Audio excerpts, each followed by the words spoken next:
Bonjour Sarah et bonjour à tous les téléspectateurs de Kenkiriba qui sont en train de nous suivre. Dans ce tout premier épisode de la chronique Raconte ton digital, Sandrine et moi avons décidé de vous parler de la e-reputation ou autrement dit de la réputation digitale. Qu'est-ce que la e-reputation? Cette expression est généralement utilisée pour désigner ce qui se dit sur vous sur Internet ou ce que vous dites de vous-même sur Internet. En d'autres mots, la e-reputation, c'est l'ensemble des traces que vous laissez sur Internet. Ces traces peuvent prendre plusieurs formes. Il y aura des formats textuels, des formats vidéo ou des formats images. Enfin, retenez donc que votre e-reputation s'illustre à travers des commentaires que vous faites sur les réseaux sociaux, des articles que vous écrivez, des likes, à travers vos centres d'intérêt, etc. Quelle que soit votre posture et votre statut, la e-reputation vous concerne.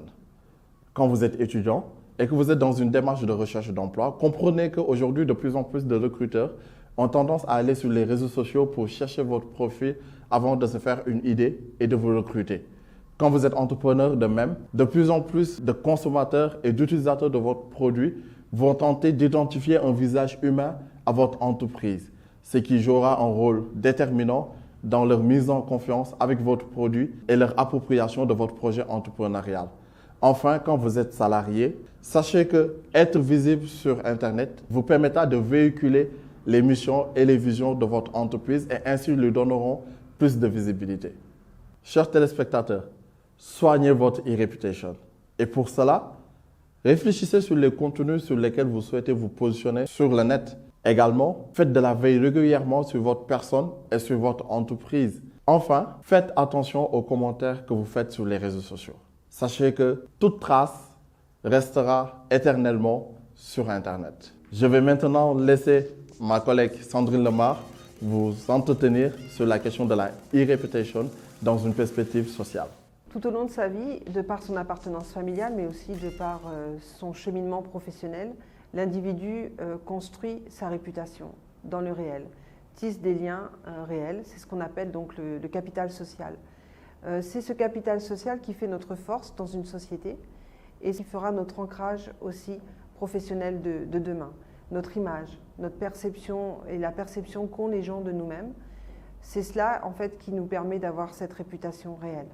Dans le contexte digital, on se crée un nouveau capital social, cette fois-ci virtuel.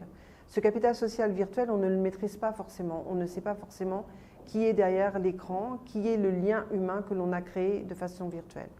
Cette e-réputation peut parfois ternir l'image réelle de la personne.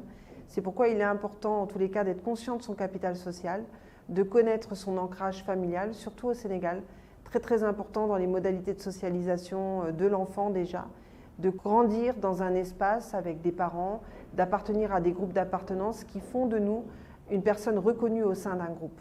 Quand on est dans le digital, le groupe et le monde digital, on ne le maîtrise pas forcément. Donc les images que l'on poste, les commentaires que l'on peut faire dans le digital peuvent fortement impacter d'abord sur nous-mêmes et sur éventuellement nos carrières, nos vies familiales, nos carrières professionnelles, mais peuvent impacter aussi par ricochet sur notre capital social réel. Et c'est pour ça qu'il faut être vigilant à traiter sa e-réputation comme on traite sa réputation dans le réel.